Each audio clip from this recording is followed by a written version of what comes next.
What is going on, everybody? Welcome to the Fight Dialogue. My name is Tim. This is the Ask Me Anything number 7. It is the last live stream of 2020. My goodness. Little bit of housekeeping here. If you hear my dogs in the background, I do apologize. That is the risk we run when doing live streams, is that stuff can make noise in the background. It's live, it's raw, and shit happens. So we will roll with the punches, and I will throw something at my dogs if they start making noise. All right, let's get set up here. I appreciate you guys making it and watching. So we got a UFC Fight Night card on tonight.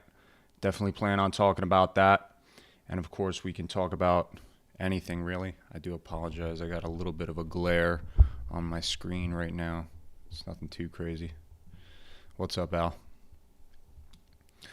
All right. So make sure you guys like and, of course, subscribe if you haven't subscribed already. Just want to change something real quick here. Make sure that's good. All right. We're ready to roll. We're almost to 10,000 subscribers, guys. Holy shit.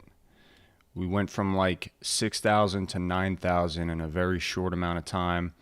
We got, the new Conor McGregor video that everybody likes. You guys know what's in the pipeline for the future if you've been paying attention to the channel. We got Solrak in the chat. What's up, Solrak? We got Dustin Poirier. How good is his striking coming up? And hopefully in January, I can get how good is their grappling for Dustin Poirier as well. Because it's been a little bit since I did how good is their grappling. I'd like to get back to that. So, yeah, guys, go ahead, ask your questions. Let them fill up, and I will get to them shortly. Just going to go over a few key points here. I've been trying to mix up the content on the channel, guys. Been doing some grappling tutorials as well. Just showed off the anaconda choke briefly. It wasn't anything crazy, insightful. You know what I mean? It wasn't like a master black belt class in the anaconda choke, but wanted to show off my skills a little bit and help you guys out. For those of you that want to learn a little bit about fighting. So let me know if you like that, guys. Make sure you check out that video if you haven't already. Aldrich, who's in the chat right now, he will be dropping a video, an interview with Ciryl Gane very soon, probably by the end of the night tonight. So Ciryl Gane, French heavyweight in the UFC, just beat Junior Dos Santos. Very, very talented guy. I think he's got a bright future in the heavyweight division and in the UFC. And this is a guy that just can't, he comes from a kickboxing background, so he can obviously strike, but this guy can grapple too. He's one of the only heavyweights with a leg lock submission to his name. I think he got an inside heel hook. I forget who he submitted, but yeah, very dynamic fighter, well-rounded, and that's what you need, when you're fighting in the UFC, especially in the heavyweight division. So interview with him dropping very soon. Keep an eye out for that. All right, we got some questions here. So Solrak is the first guy in the chat, so I'll answer his question first. What do I think? Canelo versus Smith. I don't know too much about Smith. To be honest, I'm a very casual boxing fan. In fact, I follow kickboxing and Muay Thai a little bit closer than I do boxing. I know Canelo is a beast. When he knocked out Kovalev, that just absolutely astonished me. I mean, I know, you could say Kovalev's a little past his prime, but even still, he was a head taller than Canelo. So, yeah, I'm going to go with Canelo for that one. Aldrich says, Wonder Boy versus Neal matchup. Who do I have statistically? Jeff Neal scares the shit out of me, man. He really does. And I'm going to pull this card up, in fact. I'm going to pull it up right now because I know we're going to be talking about that a lot on this live chat, which is perfectly fine. Don't mind that at all. Oh my God. Guys, I got to show you what's going on here. All right, so there's that. All right, so this is my screen right now. This is UFC.com. What the actual fuck is going on? This is what happened when I clicked on events. Okay, back to the home screen. Events. Sweet Jesus. If you guys are familiar with the channel, you know I love complaining about the UFC's website, and this is one of the reasons why. Let's see. Main event preview? Nope, that's a video. Nope, get out of here with that. All right, so I guess I'm not allowed to look at the main card for that. You know what? Let's Google this. Google, and then we'll go Stephen Thompson versus Jeff Neal. And hopefully that'll bring up the card. Yes. It brought up the fight. It didn't bring up the card. This is brutal. Fight Night 183. All right, let's look it up that way. This is pathetic that I have to do this. UFC Fight Night 183. I guess we're going on the Wikipedia for the card. Okay. Yes, now I see. Stephen Thompson versus Jeff Neal. Jose Aldo versus Marlon Vera. Michael Pereira versus Chaos Williams. Marlon Moraes versus Rob Font. And Marcin Tybura versus Greg Hardy. Anthony Pettis versus Alex Morano. Love that. Leave me alone, Wikipedia. I do not want to donate to you. Yeah, so this is an awesome fight night card. It's kind of hard to believe that this is a live and free event. So I'm stoked about it. As far as predictions go, Stephen Thompson, you guys have actually been asking me to do a breakdown of his striking. And I totally get why, because the guy is a wizard. He's so good at, throwing feints, getting in there with that karate style of his. His kicks are out of this world. They come at you from everywhere, and they're so fast. You don't expect the kicks to come from the angles that they're coming at. They just come from, left, right, top, center. Like, it's hard to keep track of where it's coming from, especially with the way he feints and gets you to move in the direction that he wants you to move in. But Jeff Neal is scary, dude. Mike Perry is as tough as they come, and he ran Mike Perry over. Like, he absolutely just shredded him like a wood chipper, So we've seen Wonder Boy. Now, I don't want to say like Wonder Boy has a bad chin, because that's not the case. Because when Anthony Pettis caught him, that was like the perfect timing, and nobody expected it. So it's the punch that you don't see that gets you. But I do worry about Wonder Boy's durability against Jeff Neal, because I don't think anybody's going to be able to take many shots from that guy. He's so clean and so precise. I wouldn't say he's as technical of a striker as Stephen Wonderboy Thompson, but he's in the same building, and he's far and above when it comes to power. Wonderboy does look a little bigger. You're right, Solrak. But yeah, I think I'm going to go with Jeff Neal in this one. So Francesco Genovese, good to see you again, my friend. Right on time. I am still pouring with sweat after a brutal 90-minute home session. 20 minutes of Muay Thai, 20 minutes of wrestling, 20 minutes of BJJ, plus 20 minutes strength and conditioning with a 10-minute cool down. Yeah, man. I mean, I hope you're training with somebody. It's always good to get a good workout in by yourself, but I can never motivate myself to work out as hard by myself than as opposed to when I'm working out with somebody else. You know what I mean? Especially when it comes to like martial arts. I got people calling me.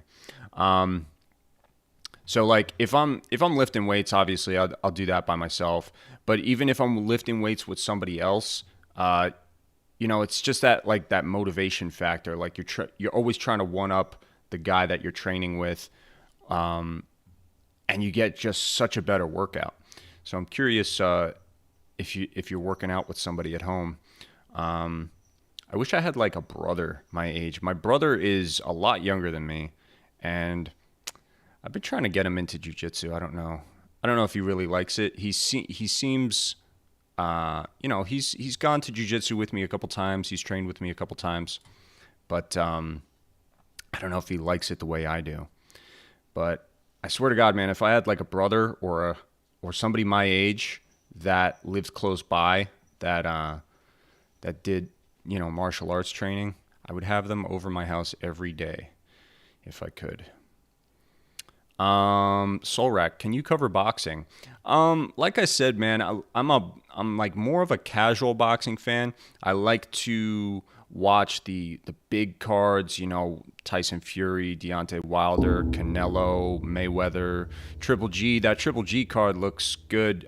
He's fighting what's his name? Billy Joe Saunders, as a name that I am somewhat familiar with. And Billy Joe Saunders is coming off a win recently, if I'm not mistaken. So I'm interested in that card. I'm not super like into it though. I don't want to pretend like I know much about it. And if you know anything about my martial arts background, you know that I'm a grappler. And the very few striking arts that I've done in the past are, kickboxing and Muay Thai like. That's why I follow those a little bit more closely than I do boxing. So you will hear me talk about it here and there. There was a couple podcasts that we did where we talked about the Tyson Fury, Deontay Wilder fight, their original fight, and then their rematch when it came around.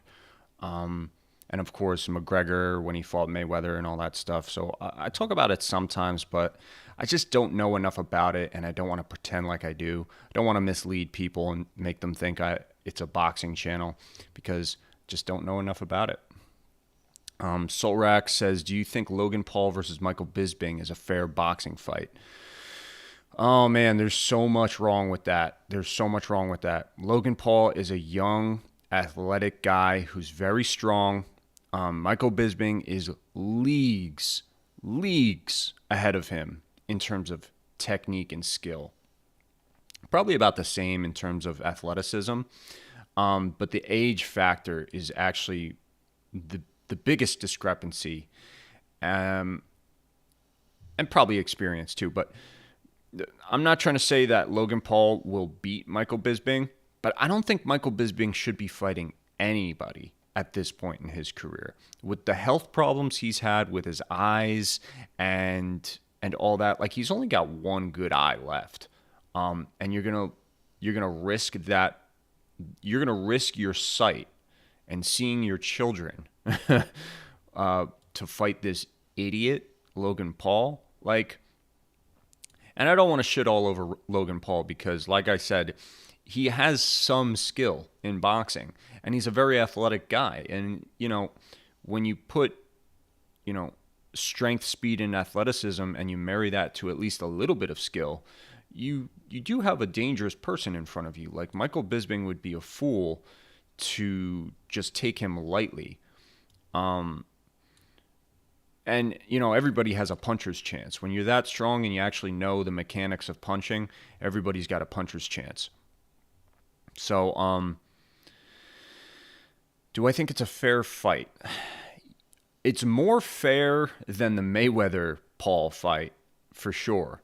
Um, because the size discrepancy is not that big. But yeah, I don't want to see Michael Bisping fighting anybody. He needs to stay retired for his own sake. Aldrich says Aldo versus Vera. Man, that's a good one, man.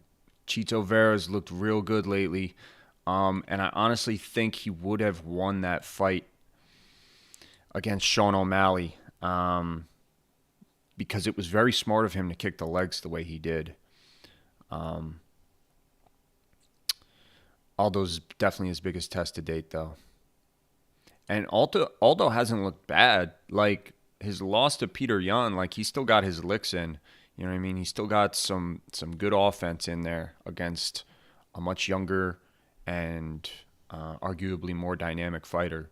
So I'm kind of rooting for Vera, honestly, and I don't usually root for anybody when I watch fights.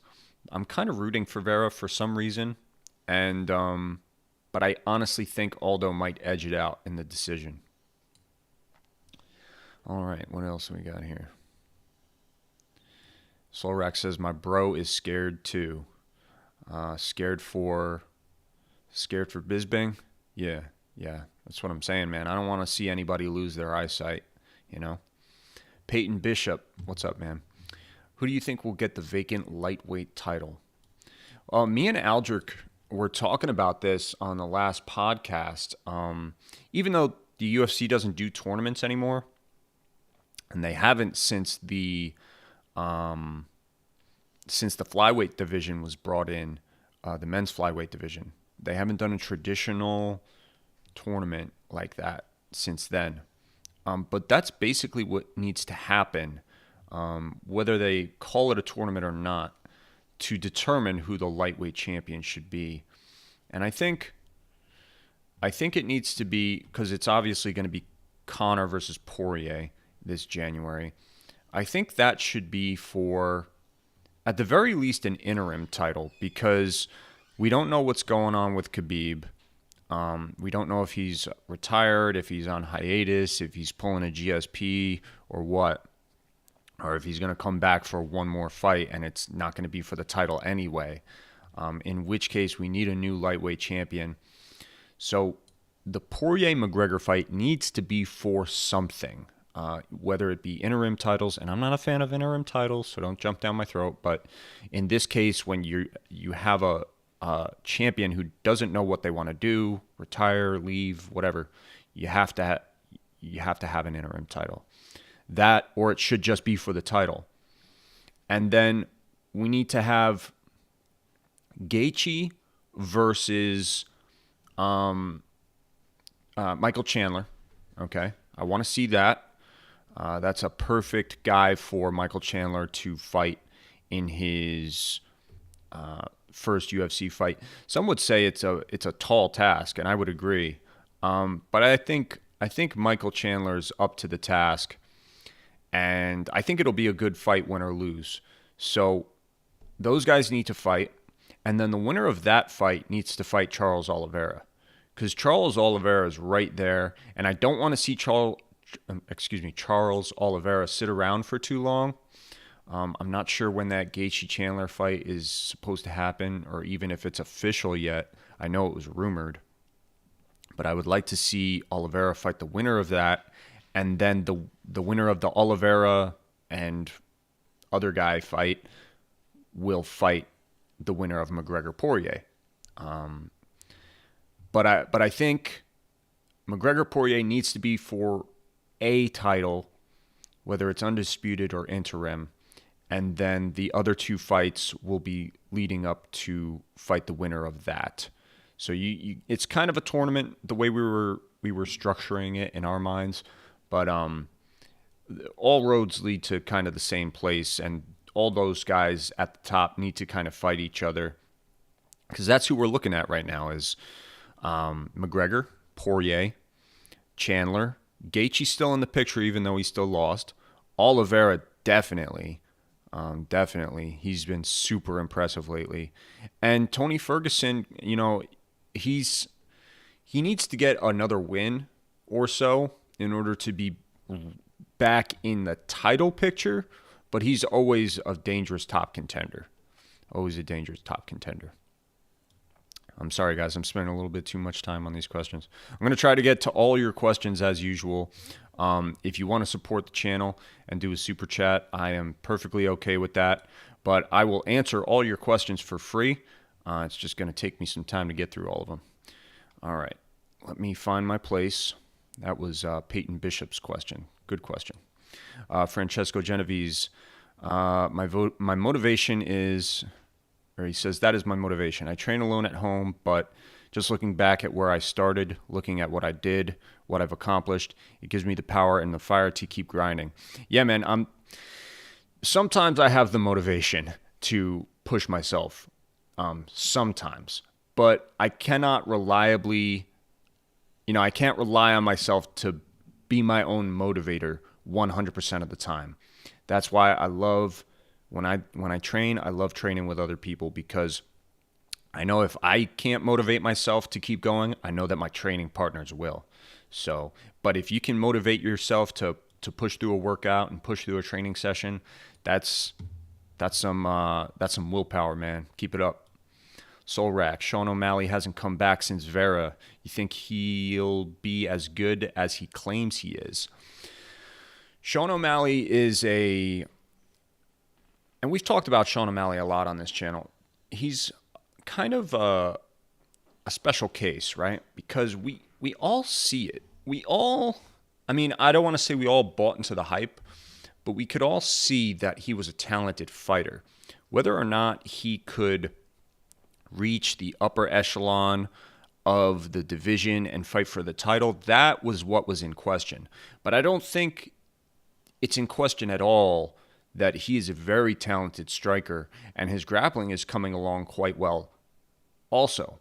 But just like, your Cain Velasquez is, the guy just can't stay healthy. And there's always some kind of obstacle in his way when it comes to getting a fight, booking a fight. I don't think we can hold that against him.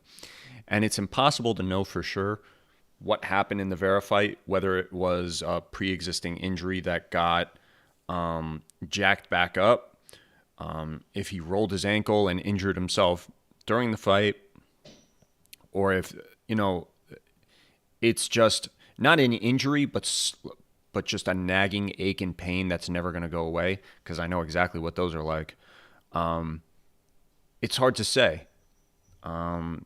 He's got to get back in there. He's got to get back in there, and he's got to get back in there against somebody with a name, because beating up the Jose Quinones of the division are not going to really do him that many favors when it comes to earning a bit of, what's the word, like respect from the big dogs of the division. So I'd like to see him fight somebody with a name soon, if possible.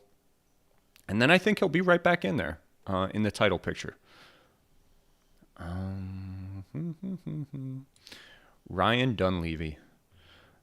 I am making a workout program for a company to sell. If it goes well, I might get more opportunities like this. Any tips on making it interesting? Well, what kind of workout are you doing? What is my cat doing back there? My cat has like a little bell on her collar, and she just I don't know. She was sitting still 2 minutes ago, and now it sounds like she's doing a home workout. But yeah, it depends on what kind of home workout you're doing, or I'm sorry, not home workout, workout program for the company.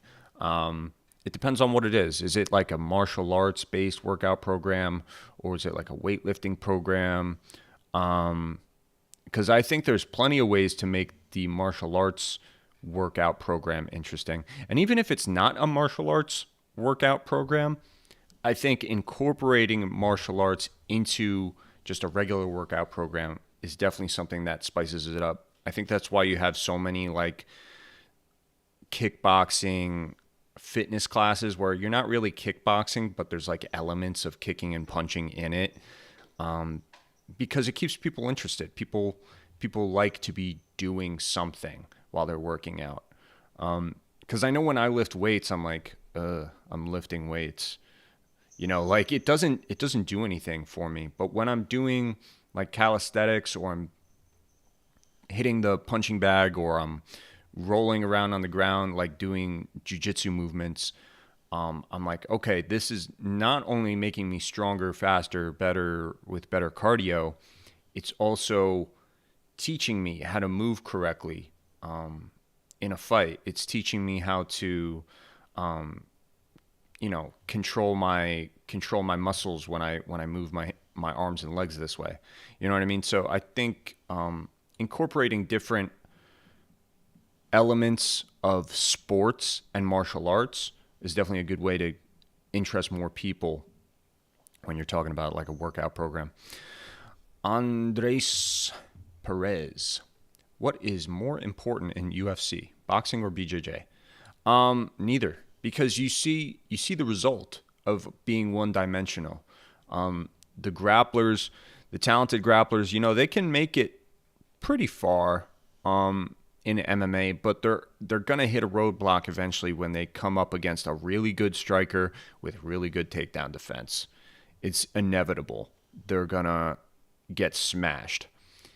And then you have the same thing. You have really good strikers that can get very far in MMA, and then when they come up against the talented jiu-jitsu guy or wrestler, if they can't stop the takedown, it's over. The fight's a foregone conclusion at that point. So you have to have a little bit of everything. Francesco Genovese, be careful talking smack about Logan Paul. He might call you out too. I don't think I'm that famous yet. But yeah, if we get enough subscribers to my channel, and and Al, we'll watch what we say a little bit more so that we don't get called out.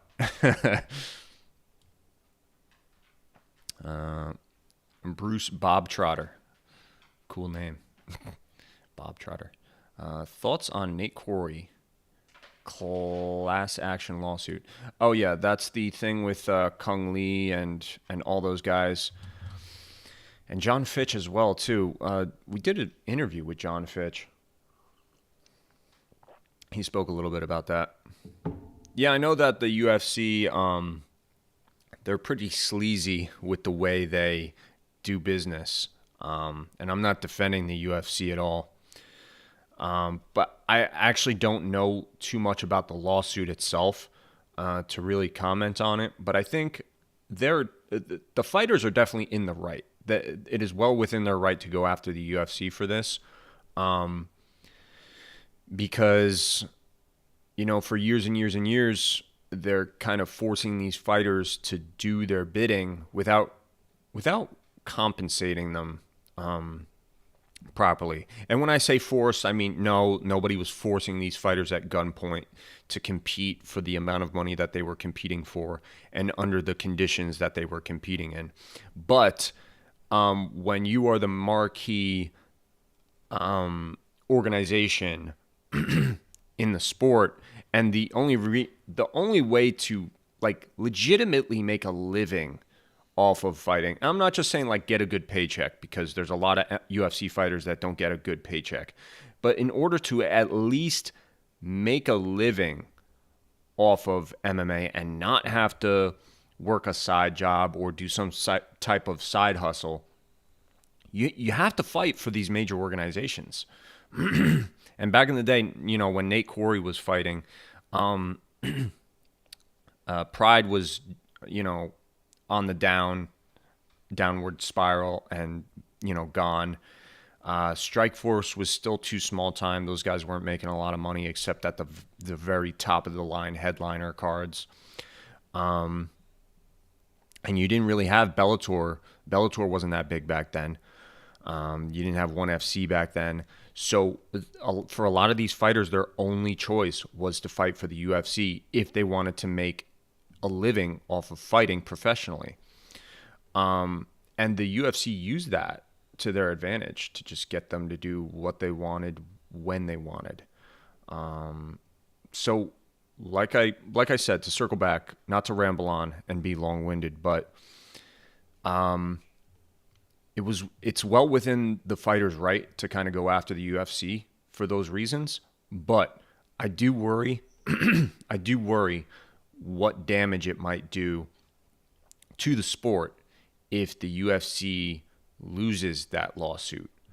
I'm sure another MMA organization would come along to fill the void of the UFC if something crazy like that were to happen.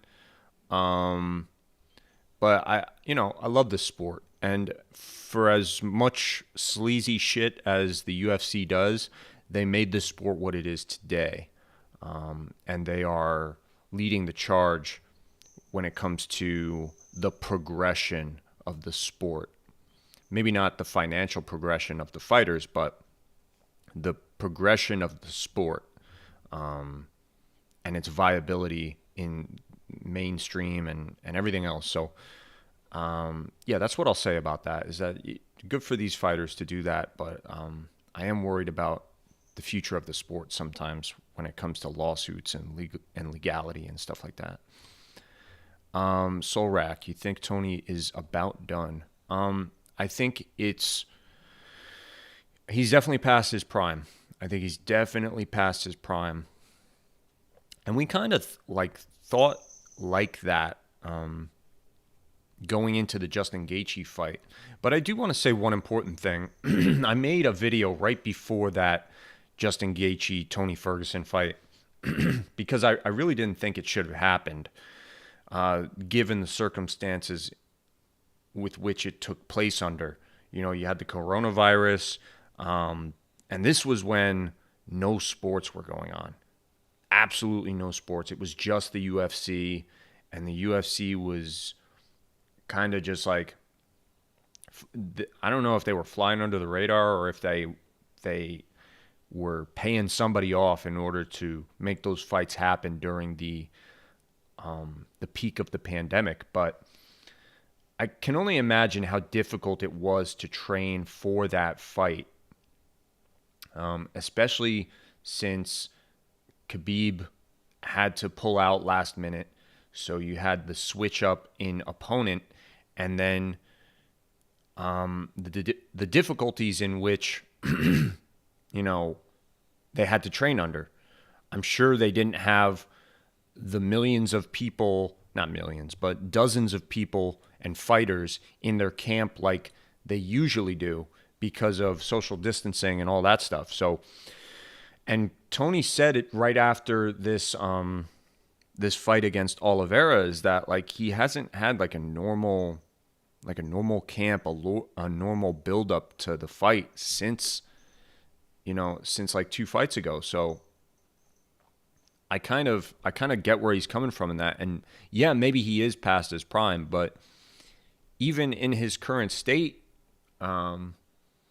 which I guess you could say is the downwards trend of his career, even in that, he's still highly competitive in the deepest division in the UFC.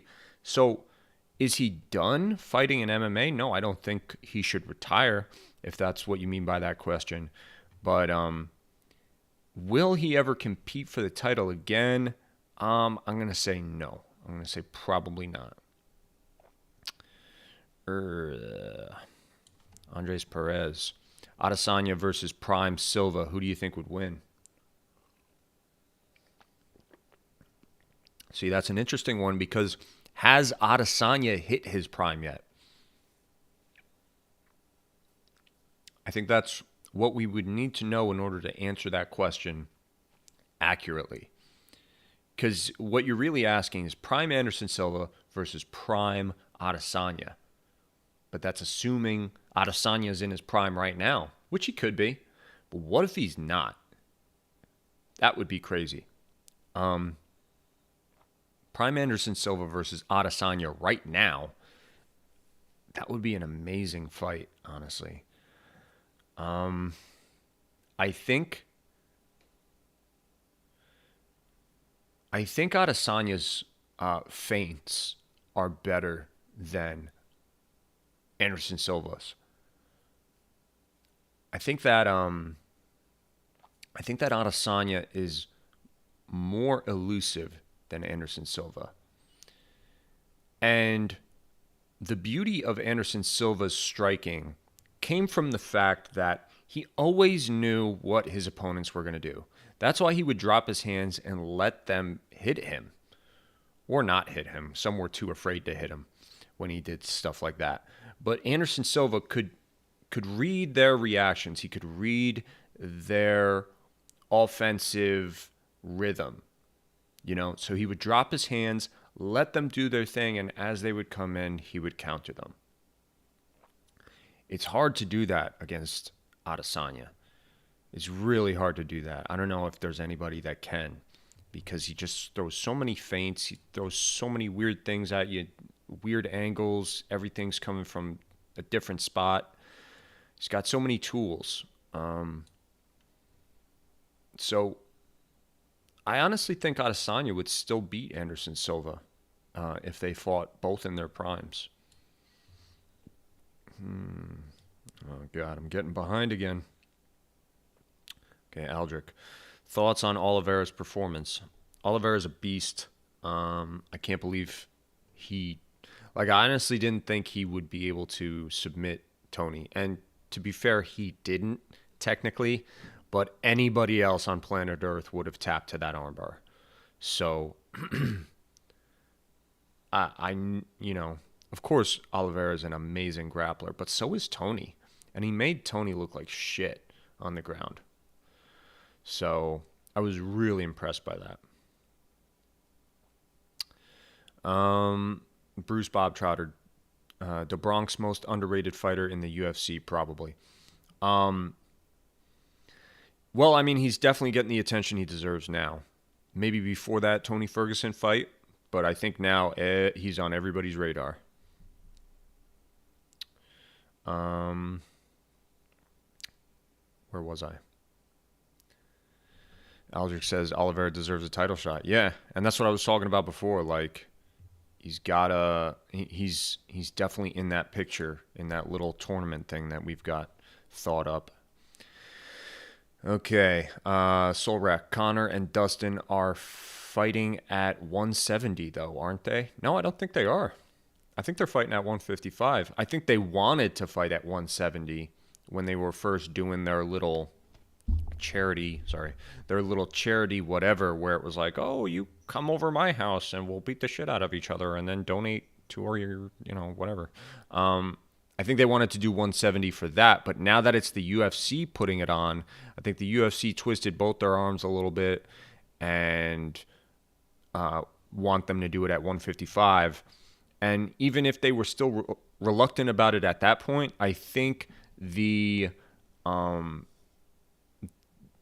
Khabib's ascension into retirement has, put the icing on the cake in convincing them to fight at 155. And I know they're still going to donate to each other's charities and stuff, but yeah, I think that's a 155 fight, as it should be. Hooker versus RDA needs to be made. Yeah, man. And RDA it's hard to believe RDA is still around, let alone competing at the very top of both divisions, really. Because, yeah, he's had mixed results at 170 and 55. He's had some losses, had some wins. But to just have wins against top contenders in both divisions is still saying a lot. What else we got? Solrak. I need Dana. I think Dana said they won't get a shot even if they win.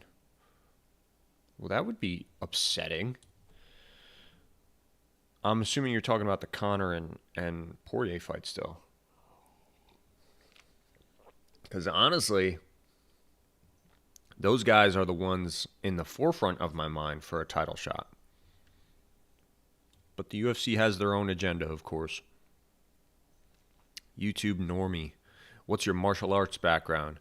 I have been training in Jiu-Jitsu and Muay Thai since 2010. I'm a brown belt in Jiu-Jitsu now. I'm unranked in Muay Thai. I don't study Muay Thai as closely as I do Jiu-Jitsu, but I still dabble in the striking arts. Aldrich, thoughts on the Jiu-Jitsu Federation in Rio banning brown and purple belts teaching? Yeah, they did that a while ago. Listen, even though my instructor allows me to teach, I teach a class every Sunday, and it's an advanced class, which is funnier. But listen, I get it, because I've rolled with some purple belts and brown belts where it's like, dude, you're not that good. And I mean, I've rolled with some black belts where it's like, yeah, you're probably closer to a brown belt or a purple belt. But at least the Jiu-Jitsu Federation can, the IBJJF, they can cover their bases by saying, well, we only allow black belts to teach. I get it. I totally get it. But if the instructor has faith in the brown belt or the purple belt to teach like the basics, the fundamentals, and then follow up, like go back to those students and say, okay, what did so and so teach you? And then they show it, and then it's all fundamentally correct. And then the instructor and the professor can take it from there. I think that's reasonable.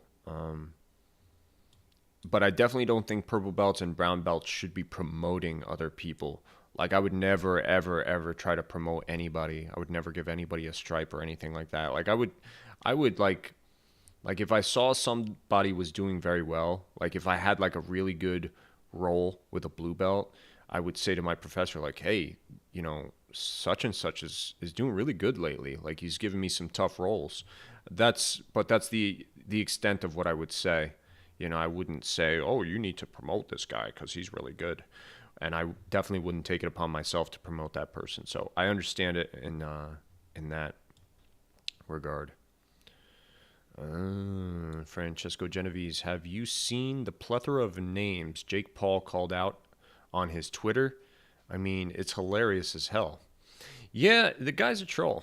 That's how he makes his money. It's by calling people out and doing the minimum amount of work for the maximum amount of reward. And you could say that's cowardice or whatever, but it's smart business-wise, If you ever work in a real life, setting like a job, that's what they're going to tell you to do. Do the least amount of work for the max amount of payoff. It's common sense. So he's calling all these guys out because it takes years to work up through the rankings of these organizations. And even when you put in the work, you don't always get the shot. Like, in the case of Leon Edwards, the guy has been in the division fighting murderers his entire career, and he still hasn't gotten a title shot. So you can't blame these guys for talking smack. And Jake Paul and Logan Paul, they know all about that. So they're obviously going to use that to their advantage. Juden, thoughts on pulling guard in MMA? Is it ever a viable option? If so, when? Well, Juden, let me tell you about a little video I made about 6 months ago talking about that exact subject. It's called When Is It Okay to Pull Guard in MMA? Or when is it okay to pull guard? Period. But the long and short, or the short version of that video is that it's very rare that you should be pulling guard in an MMA fight. I would say, like, if your takedowns have failed, right? So you tried for the first round, maybe the beginning of the second round to do your takedowns. They're not working. The guy has good takedown defense. You're wasting your energy. You're getting beat up on the feet. That is when I would go to pull guard. Because if you know that you have a distinct advantage on the ground, it's not ideal to have the guy on top of you, but it's better than getting the crap beaten out of you on the feet. So I would say in that situation, it's good to pull guard. If you get like rocked, if you get rocked and you're like stumbling around, I would just take a seat. I would take a seat lay to my back and then use your legs as a barrier between yourself and that person. That's what they're for. That's what a guard is. When we're talking about open guard, what distinguishes open guard and side control? Your legs. Your legs are in between you and the other guy. So, if you physically can't stand on your own 2 feet anymore, take a seat, get some type of barrier in between you and them to protect yourself. That way, you can hopefully recover. So those are the two main situations I would suggest pulling guard in an MMA fight. But if you just pull guard right off the bat, you need to be a jiu-jitsu murderer, like your Ryan Halls, or you need to just rethink your strategy. Ryan Dunleavy, the workout I'm doing is a home MMA workout.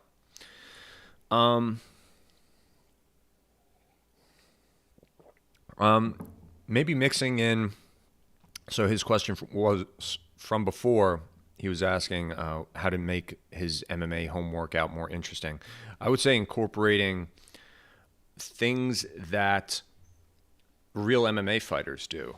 You could start off saying, oh, this workout is something that Khabib does all the time, and this workout is something that Conor does because it promotes this, and that. Because I think that translates pretty well to the casual fan, where it's like, oh, well, we all know that guy's name, and we know that he's really good. So if you kind of pick up on those guys' training regiments and incorporate that into your MMA workout at home, I think that would be good. Francesco Genovese, do you know Fabricio Nascimento? No, I do not. I'm guessing he's a local MMA fighter. I'm sure you'll tell me about him. YouTube Normie, which team affiliation do you train with? I train, the school is called Renzo Gracie Pocono, because I live in the Poconos, which is a region in Pennsylvania, USA. Renzo Gracie, of course, the great Renzo Gracie, New York City, trained John Danaher, Gordon Ryan, GSP, Chris Weidman, all those guys. Very, very large affiliation is the Renzo Gracie affiliation. And my instructor got his purple belt, his blue and his purple belt from Renzo, and then he finished his brown and black belt from Hoyler. So now he's affiliated with Renzo Gracie, and that's who I train with now. I've never had the pleasure, though, of training in New York City at the famous Blue Basement. It's definitely something I'd like to do in the future, hopefully sooner rather than later. Make my pilgrimage to there and train with some of the best. Unfortunately, though, Gordon Ryan, John Danaher, all those guys just moved to Puerto Rico. For what reason, I have no idea. So unfortunately, I won't get to train with them if I go up there, but there's still plenty of killers up there that it would be cool to roll around with. Aldrich, would you consider competing in IBJJF tournaments? Not really. I don't like them. I don't like the rules. Even though I know they introduced heel hooks and stuff now, just not a fan of it. The whole point system is frustrating. I've done IBJJF rule style tournaments before, and I'm just not a big fan. I'd much rather do submission only tournaments.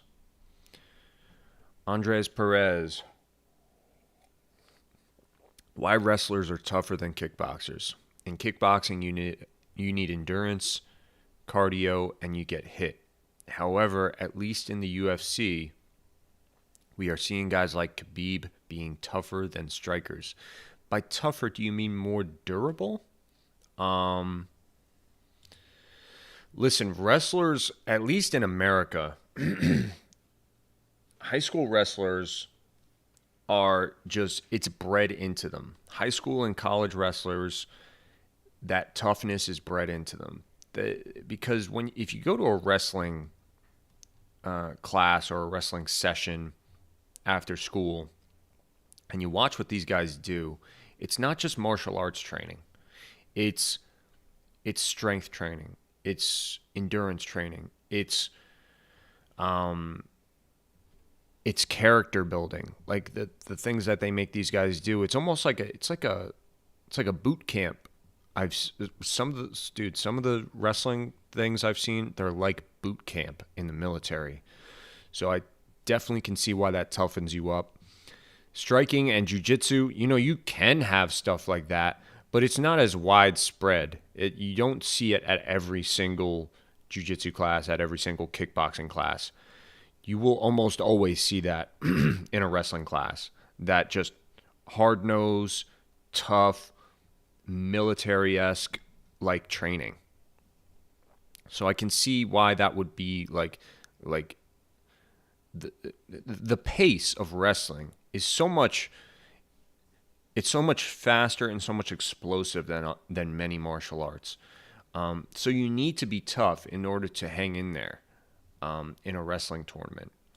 So I would imagine that's why. As far as like durability, like getting hit, I'm not sure that's true. I think it's just coincidental that guys like Khabib have really great chins and all this other stuff. I kind of get what you're saying. Like when you're training in kickboxing, you're getting hit in training, so like you're unable to. You can only get hit so many times in your life. It's a non-renewable resource.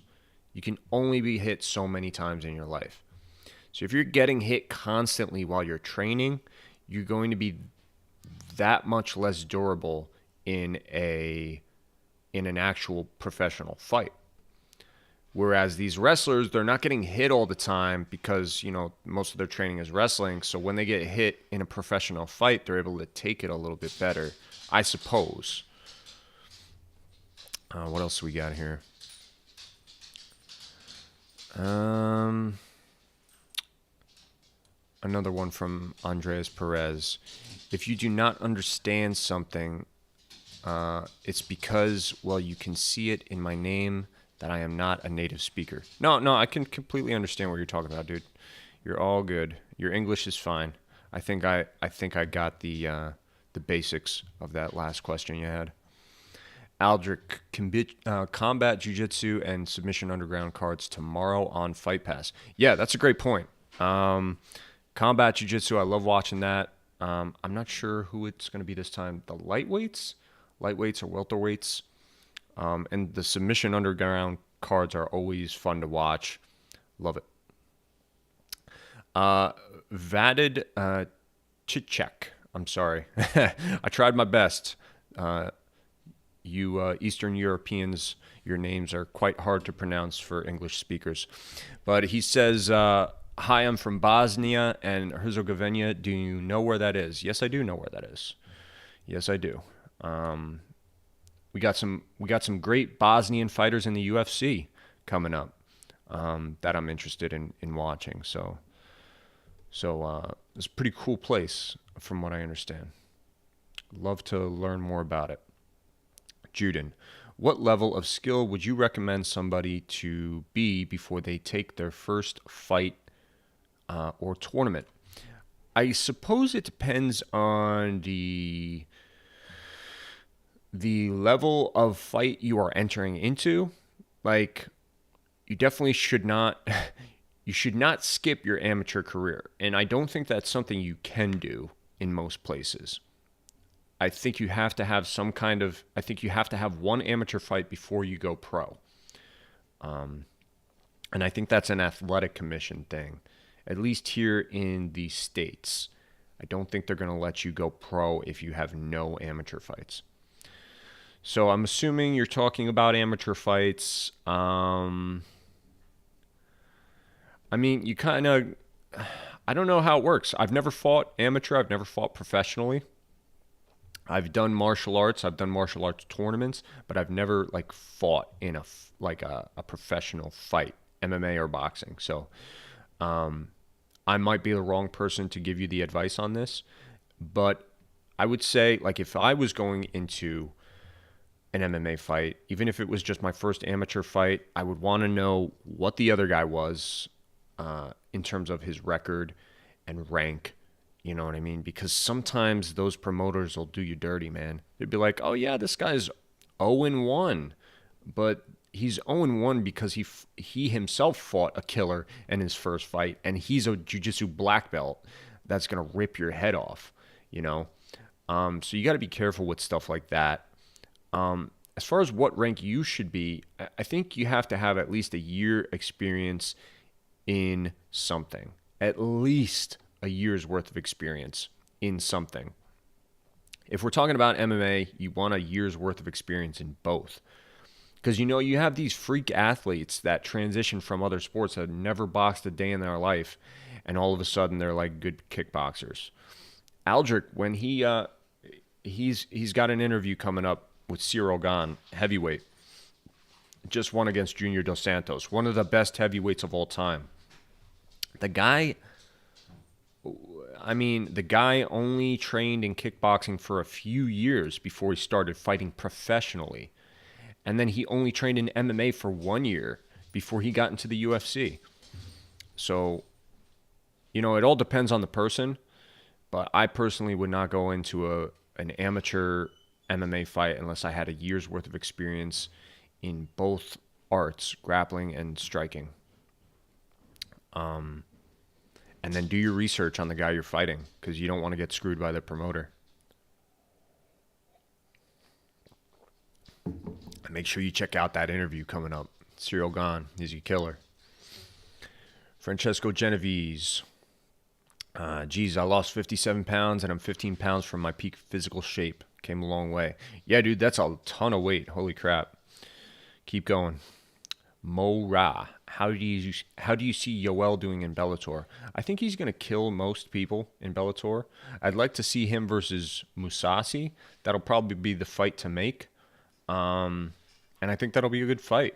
But as far as like the rest of the competition in Bellator, I don't think they stand a chance. But then again, Yoel probably only has another 2 years of fighting left in him before he just goes and he starts getting knocked out and shit. So we'll see. YouTube Normie, what are your thoughts on Kevin Holland versus Jacare Souza? I find it crazy that a world championship BJJ practitioner could get knocked out by a punch trying to deal with Kevin's open guard. Yeah, that was a weird one, man. And honestly, at Jacare's age, it's not just a skill thing, it's a age thing. Like when you get older, your reaction time gets slower, your reflexes are slower. Your chin obviously degrades, as I've, mentioned every single video. So I could see it in that sense because Kevin Holland's a young guy, up and coming. He's really talented. He's going to be able to beat Jacare to the punch, quite literally. But yeah, it was weird the way it happened. But if you notice, Jacare's MMA jiu-jitsu is not that great. Like he has some submissions in MMA, but it is against guys who aren't really that good at jiu-jitsu. Jacare was very good in the gi. Jacare was a killer in the gi. But if you watch his career in Strikeforce, like he knocked a lot of guys out in Strikeforce. Like his jiu-jitsu, he kind of used in reverse. So yeah. Monkey Platts. I'm sorry, I skipped your question. Let me go back. How would you rate Lyoto Machida in the best strikers of MMA? In his prime, he was right up there, dude. He was your Stephen Wonderboy Thompsons of the last era, I guess you could say. One of the best, for sure. Playlist 100, Rose or Weili?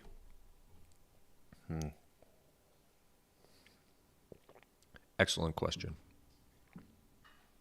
I think that I think we need to see what Weili Zhang can do on the ground.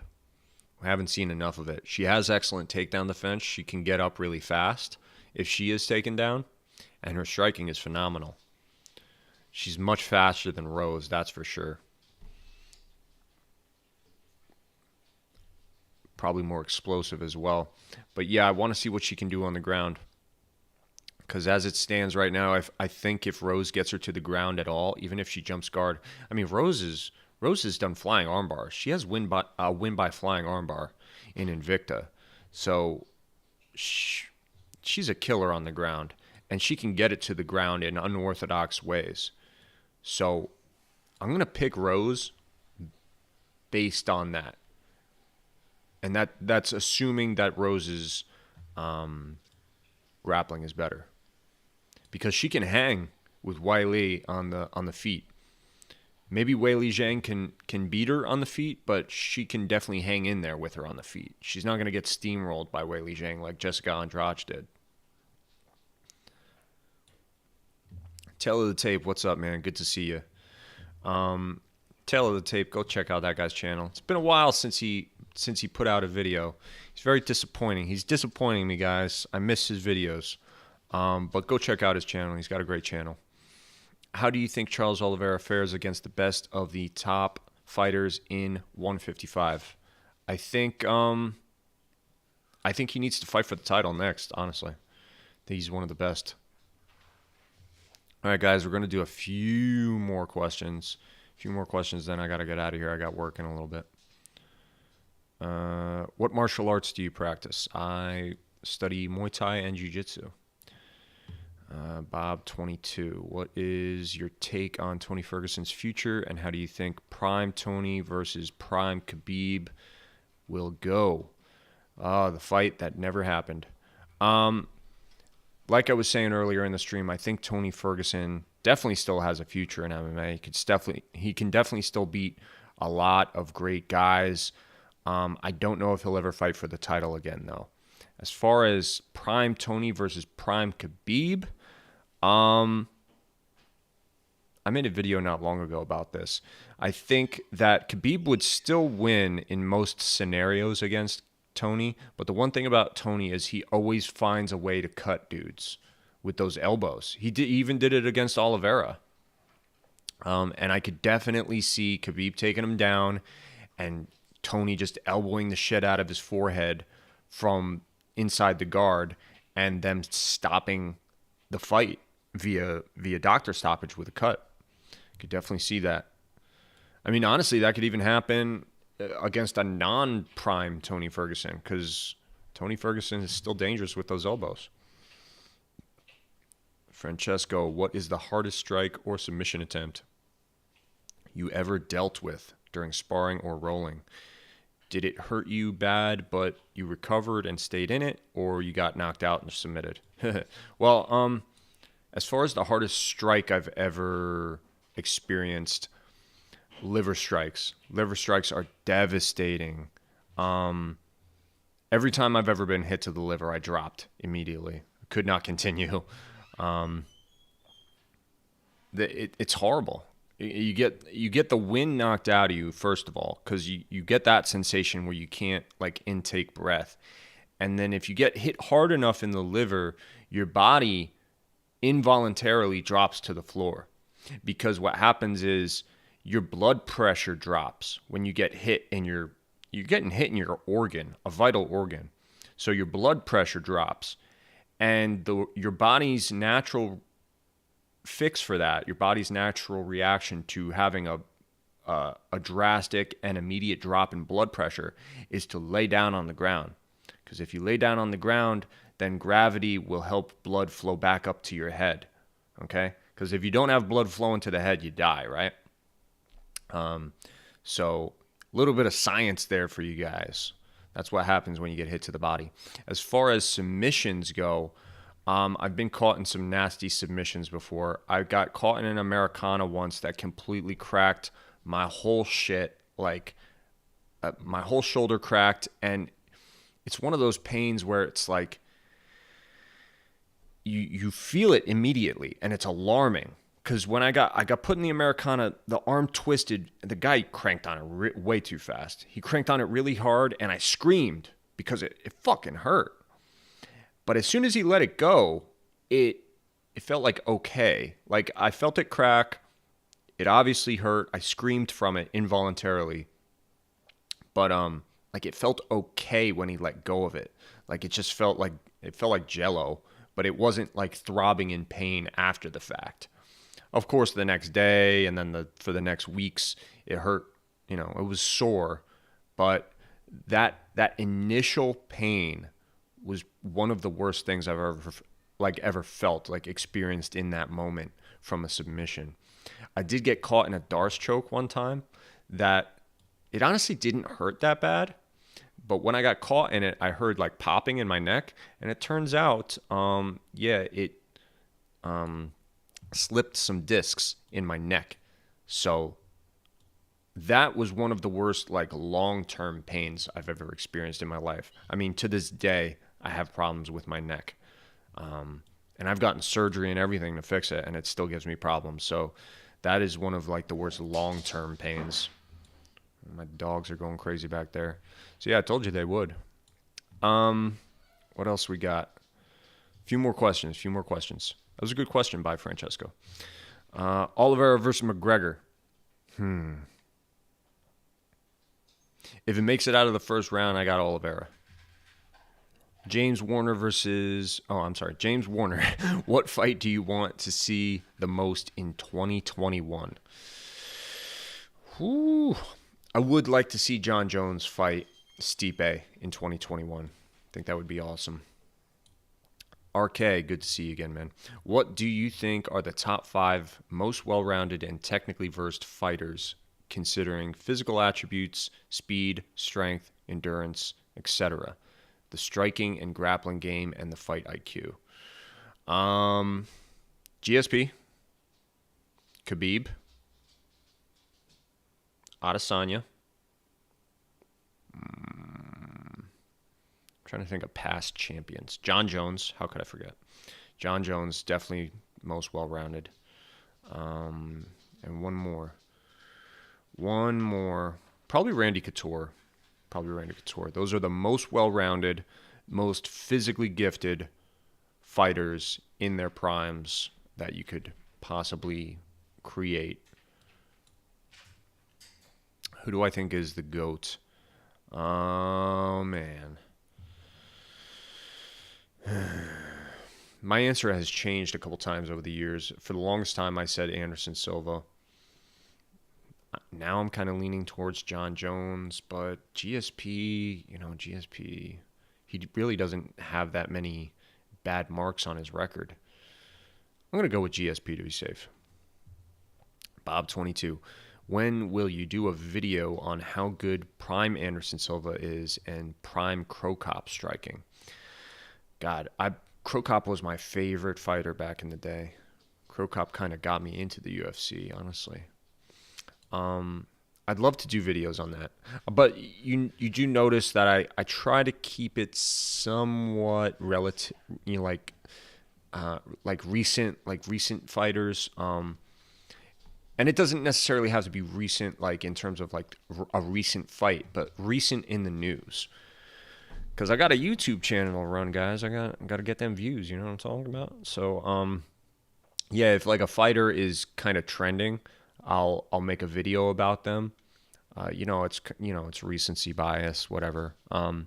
But maybe someday when I have the time, I will go back and cover all those like prime fighters, because it's definitely something that I know you guys are interested in, and I want to bring you the stuff that you guys are interested in.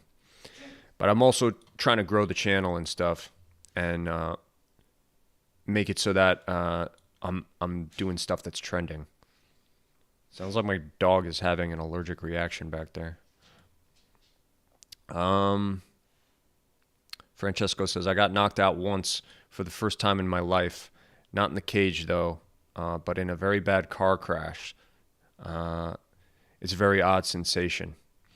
Yeah, I would imagine. I've never been knocked out. I've been hit hard in the face before, and like what's happening is your brain is bouncing off the inside of your skull, and when that happens, you see a flash. Some people see, like, they say they see stars or something. I didn't see stars. I saw like a flash, and like it disoriented me. And I didn't get knocked out, but I can only imagine. Sirkin Ayazoglu says Jake Paul is trying to get richer and calling out some names. Is it possible to get him brain damage from Nate Diaz or Conor McGregor? Yeah, I think both those guys could beat him up. Definitely, definitely. But the size discrepancy is what makes it even relatively interesting. Okay. Francesco says, cannot quite understand if you don't experience it. I have been knocked out for like 10 seconds before, and I regain consciousness. You don't feel pain. It does not hurt. Just total body blackout. Like if there was a light switch and suddenly it got turned off. Loss of sensitivity in your body and in your limbs. Yeah, I mean, from what I'm told, you have like short-term memory loss as well. Like you don't quite know what happened when you get knocked out. Monkey Platts says, I once got hit in the jaw and started seeing everything in a yellow filter. Yeah, I've heard stories of people getting hit and like their sense of taste is fucked up. Like it's not, brain damage isn't good. Man, you guys are cranking out these questions. I gotta try and wrap it up here, guys. I love answering these questions, but I do have to go to work. Khabib versus Usman and Colby. Khabib would beat Colby, lose to Usman. YouTube Normie, where do you rank 10th Planet as a BJJ team? I don't see them winning often against top-level grapplers teams. I do see Grace Gundrum dominating and Gio winning at top level every now and again. They're an excellent team. Another very huge jiu-jitsu affiliation. So, you are going to have some guys that are okay, and then you're going to have like your top-level guys. 10th Planet still does well, though. What's the other guy? He's known for like getting the buggy choke and like a bunch of weird chokes from being, mounted and in bottom side control. I forget his name, but he's another good 10th Planet black belt. It's a lot of good 10th Planet black belts. It's definitely a legit team. Joaquin Angelo says McGregor versus Masvidal. McGregor in the first round. If it makes it out of the first round, then Masvidal. Bob 22. How many fights and which ones must someone watch before they are not a casual? I don't like using the word casual. I would say you can't quantify it. You can't put a number on it. I would say when fighting becomes something that you think about every day, when mixed martial arts becomes something that you think about every day, that is when you're not a casual anymore. Because some would say that I'm a casual with the frequency that I train when it comes to jiu-jitsu. Like say, oh, you're a hobbyist. You're a jiu-jitsu hobbyist. You only train twice a week. It's all I can do. I got work, man. I got kids to feed. I wish I could train every day, and I would if I could, but I can't. So if that makes me a hobbyist, then whatever. But all I know is this is my passion. So in my mind, I'm not a casual or a hobbyist. Like I'm a hardcore fan. I'm a diehard fan. And I think the same way about MMA. So I would say if you have a passion for it, you're not a casual. Oh, boy. All right, guys, I'm going to have to cut the chat short, unfortunately. I wish I could answer more questions, but I do have work in a little bit. Got to get ready for that. I really appreciate all your questions, guys. I'm going to put these in a Word document, actually, and hopefully answer them when me and Al do our little podcast that we do. That should be coming up before this Christmas. And Here I go. I'm opening up Word right now. And pasted. It even has everybody's names. Look at that. All right, so yeah, I got your questions for next time because I really do feel bad not answering some people's questions. So we will do that in the podcast, so make sure to stay tuned for that. Keep an eye out for Aldrich's interview of Cyril Gahn that I will be posting right before I leave for work. And guys, check out the Patreon. If you want to support the channel, check out the Patreon. You guys ask me a lot of questions about my training. I've got tons of videos of me sparring and rolling on the Patreon. We also give you a fighter nickname if you become a patron. So good stuff there, and it really, really, really helps out the channel. What else? I'm sure there's some other stuff. Merch. Keep an eye out for merch, and we are almost at 10,000 subscribers. 10 grand. It's insanity. In July, we had just hit 1,000 subscribers. So huge thank you, guys. I really appreciate it. I really appreciate you guys dropping into the live chat. And be on the lookout. Got Dustin Poirier. How good is their striking? Coming up, I'm going to try to get that done before the end of the month. Got holidays coming up, so it's going to be more difficult to crank out, but I'm dedicated. I'm going to do it. Make sure you like the video. And guys, I'm going to be doing a poll before the next podcast. It's going to be, what do you think was fight of the year? Because we obviously got another fight card coming up tonight, because we could have a fight of the year come out of that. So I want you guys thinking about who the fight of the year was, whether it's Weili Zhang versus Joanna, or Poirier versus Hooker, or Moreno versus Davison Figueiredo. Think about it. I'm going to make a poll. You're going to vote on it, and we're going to tell you who the winner of that was in the podcast. So keep that in mind. All right, guys. Thank you. I love you as always, and enjoy the fights and enjoy the rest of your weekend. Adios.